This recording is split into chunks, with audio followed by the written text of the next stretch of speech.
let us get to our first guest of the day, who we also found out since you and I last spoke is going to fight December 16th on a card that is shaping up to be a dandy. Holy smokes, the UFC is ending the pay-per-view calendar with a bang. And one of those massive fights, Shavkat Rakhmonov against the NMF, the OG, everyone's favorite welterweight, everyone's favorite person and fighter, the one and only Stephen Wonderboy Thompson, who is kind enough to join us on a very busy day for him. There he is, from the usual spot. What's up? At Upstate Karate. Yes, how are you, Stephen? Doing good. Yeah, man. I live here pretty much. I live at Upstate Karate. This is it. And you got to go pick up the kids, right? I mean, you're the bus driver. Yeah. You do it all. I do it all, man. Teaching classes. I'm the janitor. I pick up kids from school. I do it all, Ariel. It's unbelievable. That's why we love you. You're a true man of the people, salt of the earth individual. So we won't take up too much of your time, but obviously wanted to talk about this. And I'd be remiss if we don't pick up from our last conversation, which obviously caused some headlines. This was post Salt Lake City. And you were, I would say, you're never upset. You're never perturbed. You're constantly in a state of niceness. But you were talking about some of the, the tough parts of the gig with the pay and all that stuff. Could you tell us before we get to everything now, has that been resolved? Are you happy with the way things have shaked out here? Actually, yes. I mean, it's a little slow, but my management is definitely in talks with UFC, and we're coming up with a number that's going to fit both parties that we're going to be happy with. So I'm excited. It's good, and I think one of the reasons that I have a smile on my face all the time is I have people that do stuff for me. You know what I'm saying? I've got managers that handle that stuff. I've got people here at the gym that handle just a ton of my daily stuff, so I don't have to stress about it. So I think that's one of the reasons why I have I'll always have a smile on my face. And so as of right this second, it hasn't been resolved? The number hasn't come up? It's not a done deal? It's not a done deal yet. Okay. But we are definitely working on something right now. And we're hopefully it turns out good and something that we're both going to be happy with. So I'm excited. Could I ask what's taking so long? I don't know. I have no idea, to be honest with you. I know the UFC is busy, but to be honest with you, it's like I said, I got people that handle that, and it keeps me stress free. It's good in the fact that the UFC is not the only job that I have.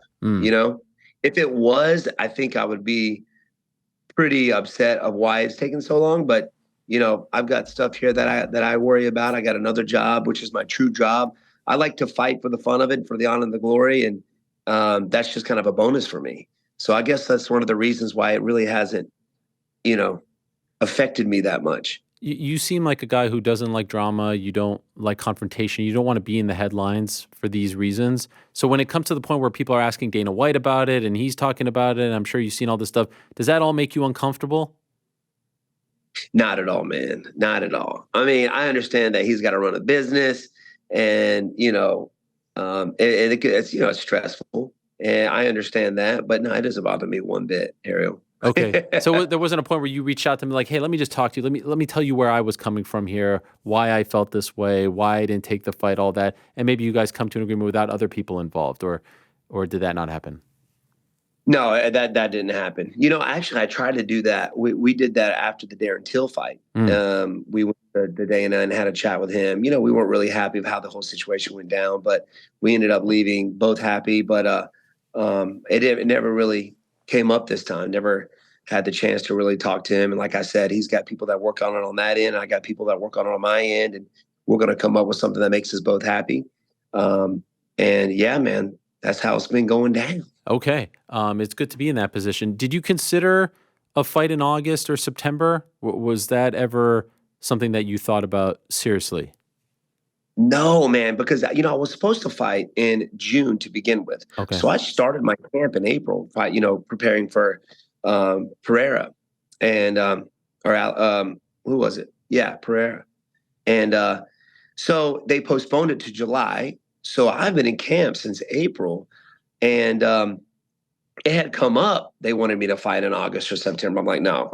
I was like, I cut weight, and I've been in camp since April. Let me have some time to heal up, get back into the swing of things. The body doesn't heal up like it used to. being the age that I am. Even though I feel great, I feel like I'm 25, but still, it's a little slower. And just had to give my body time to heal up. So I told them either November or December is what I'm looking at. When this fight was announced, when you guys went back and forth on Twitter, and then shortly thereafter it was announced, the general feeling on social media was they're punishing Stephen Thompson. Is that what's happening here? No, I don't think so. I wanted Usman, because Usman called me out, but the UFC had already had something set up for him, and I wanted somebody that was ranked above me. Most of the guys that I've been facing have been ranked behind me. The Jeff Neals and the Vicente Luques and Pereira, which you let these guys come up and they should be able to make weight. But I wanted somebody ranked above me. It didn't matter really who it was. And so the Usman didn't happen. Usman fight didn't happen. So there was Shavkat. I know he was supposed to fight Gastelum, which I think Gastelum got cut, so he didn't have anybody. I saw him on social media. I know he's ranked above me, and it just worked out for the both of us. It was like a year and a half ago, maybe. The UFC wanted me to fight, I think, Shavkat. And to be honest with you, I didn't know who he was at the time. I think he's only had like 5 fights in the UFC, and obviously I turned him down. I didn't know who the guy was. And then obviously after that, they mentioned, I tuned in and saw him fight Neil Magny, saw him fight Jeff Neal. I'm like, bro, this dude's legit. And now he's ranked above me. Wow. So anybody that's ranked above me, I told the UFC, I'm down for it. And it so happened. And this is the guy I think, could possibly be welterweight champ at some point. He's that good. He's undefeated. I think it's 100% finish rate. So what better guy to go out there and show the world in the UFC that I deserve a title shot and fight this guy? Does that blow your mind that he's ranked above you? I mean, the dude is 17-0. He's 17-0. And I think his most notable guys were Neil Magny and Jeff Neal. I think that was his notable guys in the UFC anyway. So, I mean, yeah, I think there's a reason why he's up there. He's a great fighter. He's undefeated. There's a lot of undefeated guys in the UFC. You would figure they would put those guys together, because we have so many undefeated. The Ian Gary, I think, in the UFC, he's undefeated. Yeah. You have Shavkat, and then who else is undefeated right now? At 170? Well, yeah. Well, thumbs up, but he's going up. I'm thinking, oh, that's right. So, I mean, what better guy to show the UFC that I deserve a number 1 shot or a title than to fight the dude that nobody wants to fight? And speaking of Ian Gary, he was very vocal about wanting to fight you. Were you interested in that fight? I mean, as of yet, no. I mean, because I think he's ranked number 11 right now. I just gave the number 15 ranked guy a shot. He didn't make weight. So I'm like, come on, guys, let me fight somebody ranked above me. And yeah, he was very vocal about it. He was wanting me, right today. Yeah. But no, I think for me, especially where I'm at in my career, I want somebody ranked above me. Go for that. No, I understand that. And I wonder, by the way, because I don't know how legit those rankings are. Maybe they put Shavkat at 6 because you said you wanted someone ranked above you and be like, hey, now you got to take this fight. There you go. Because I don't know. I have no idea. I don't know. I mean, I think he's been ranked number 6 since he's fought Jeff Neal. So I think he's been there for a little while. Okay, fair enough. If I'm mistaken. Have you been impressed with Ian? Do you watch Ian? Do you like his style? Yeah, I do like his style. I do like his style. I've actually hung out with him. There's an organization out there called Karate Combat. Oh, yeah. I don't know if you've heard of it. Yeah, of course, yeah. I know his honey is he's married and he's got a kid. She's worked for Karate Combat. We've been on a few shows together. And I think one of my last shows, Ian was getting ready to fight somebody. I don't remember who it was. And I got to meet him and kind of hang out with him. Very, very nice couple. But yeah, so we've actually hung out a few times and love the way he fights. We got a very similar, body style. Yeah. And fighting style. Great striker. He's good everywhere and trains with some of the best guys over at Stanford. I don't think they're Stanford anymore. They were Killcliff. There's somebody else. Killcliff, yeah. But he left Killcliff before his last fight. No way. Yeah. Because now he's fighting Vicente Luque, who's actually at Killcliff. Gotcha. I think I just recently heard that. I might have been talking with Weidman, and I think that came up. So he's now training it in Brazil, out of Brazil. He's kind of like starting his own thing. I think he might be in the UK for this camp. He's kind of a Oh wow. nomad, Okay. bit of a nomad. Well, I think he's on the same card as me, fighting. Yeah, He like you is. said, fighting Yes. Vicente Luque. Yeah. Wow, that's a tough one. That's a tough one. That's going to be a very tough fight for both, and I Right. think his hardest fight yet for Ian. I agree. Is it weird for you, by the way, like when you see a guy, you hang out with him, his wife, his family, and then on social media he's calling you out, like, do you say, like, man, I thought we were a boy, I thought we were cool. Like, do you take it that way? How do you internalize that?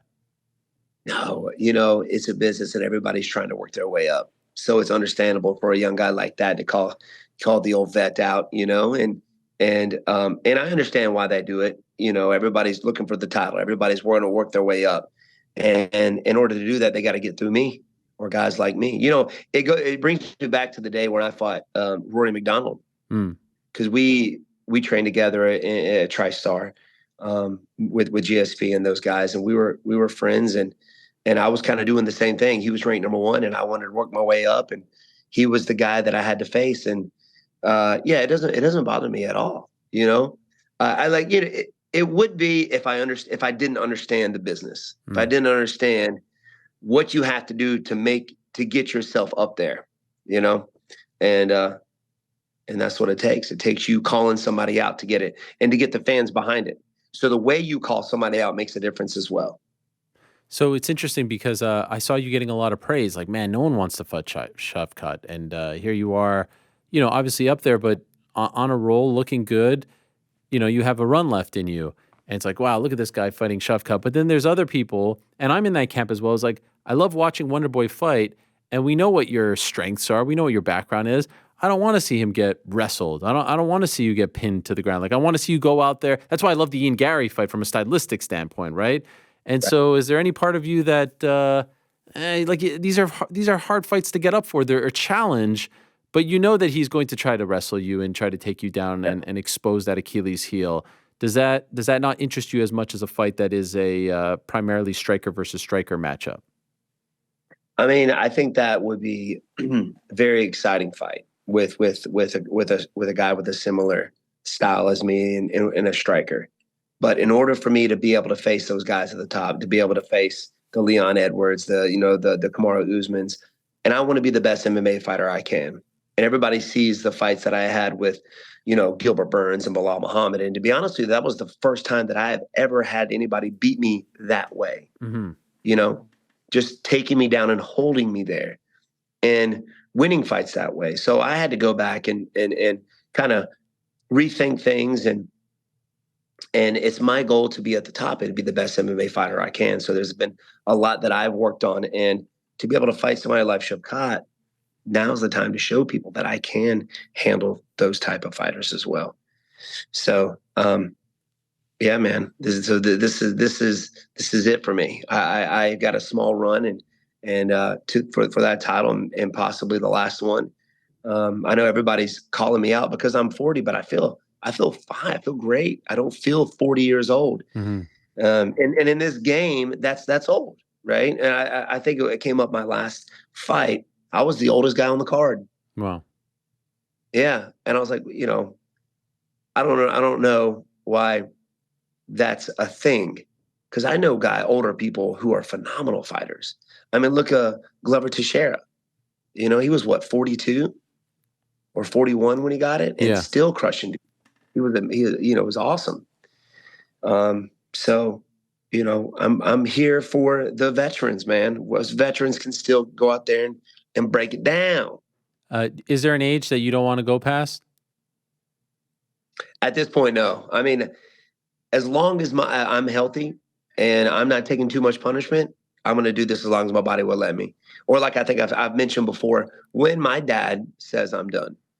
At this point, he knows me better than I know myself. Us fighters, we want to continue to fight till the day we die. Right. And sometimes you see fighters out there who don't have that person to tell them the truth. You don't need to do it. And we've seen guys out there who just need to hang it up, but there's nobody to tell them that. When my dad says I'm done, he knows me better than I know myself, and I'll hang it up. you say that, and there's a situation on the card where you have Tony Ferguson, who was once a title contender, who's on a very long losing streak, and people feel uncomfortable with the idea of him still fighting, and it sucks, right? Because the guy wants to make a living. Yeah. This is what he has known for his whole life. Are you the type of person? I've talked to fighters who have said, I never want to be in that position. I never want people to say that they're uncomfortable watching me or whispering about, hey, he's sticking around too long. Are you one of those guys who has said, I don't want to, I don't want to be on a 6-fight losing streak, and people start to have that conversation behind my back as I'm preparing to fight? Yeah, man. I mean, that definitely has gone through my head. There's nothing that I've actually talked out loud.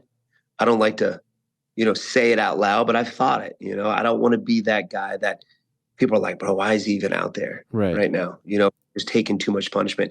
When Tony Ferguson fought, I don't know, I think it might have been Gaethje, and he stood there, he's bloody and bashed, and he just shakes his head, trying to wake himself up. It almost looked like. I was like, man, like stop the fight, Right, but right, the right. fight kept going. Yeah.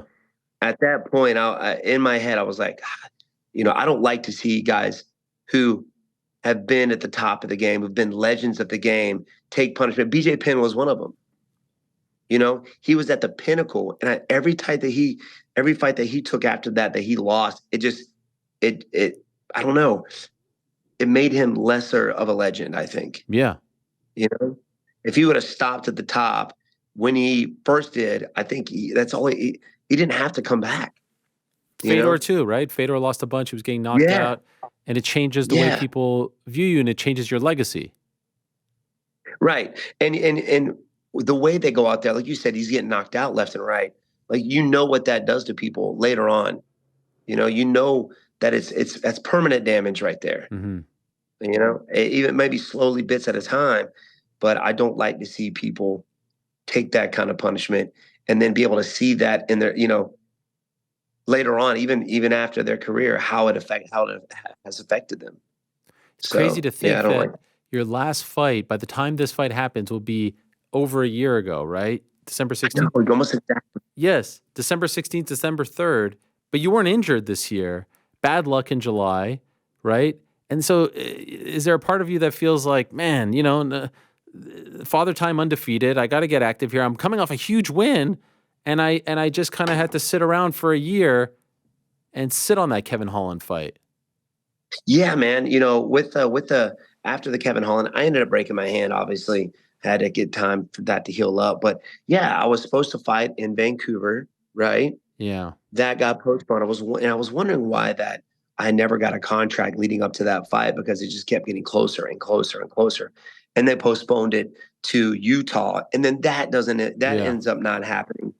And then obviously they wanted me to fight again, but it's like, I've been in training camp since April. So I got to be smart with with when I step back out there, and to be at 100%. Yeah, it is kind of frustrating, man. And I definitely wanted to fight in July. I wanted to fight, um, uh, stay more active, but it's just weird how things end up turning out. You know, it's wild. It's definitely wild and kind of frustrating in my eyes, because when I was 30, dude, I could fight almost every. It felt like I could fight every weekend. Right. As you get older, you gotta think about your body. You gotta think about how it heals up. It doesn't do it as fast, and I want to be at 100% before I start camp again, because that's when you start. That's when you start breaking the body down. Is during camp. That's when you really feel the injuries, and you feel the knees and the effect of training 2 to 3 times a day, and you just don't heal up as fast. It's great, because my last fight, it's funny. I spent more time in physical therapy and making sure the body's right more than I did sparring or doing mitt work. Do you think there'll be any lessons learned from the situation you had to deal with in Utah, where fighters, if you miss weight, there's a penalty, or there's like, is there anything to be taken from this? I saw a lot of people supporting you, but I don't know if it changes anything. What do you think? No, I don't think it changes anything. The only thing is, I hope it changes, is the fact that people need to stop missing weight. Okay. You know, yeah, I hope that people will take my lead and say, look, if you're not going to make the weight, then I'm not going to fight. I'm not going to do it. And I feel like, you know, hopefully that will change. or there needs to be more of a consequence for the people that don't make weight, but because then the fight doesn't happen. And if the fight doesn't happen, the UFC needs to take it out on the person who doesn't make weight. Right. Not the person who did make weight.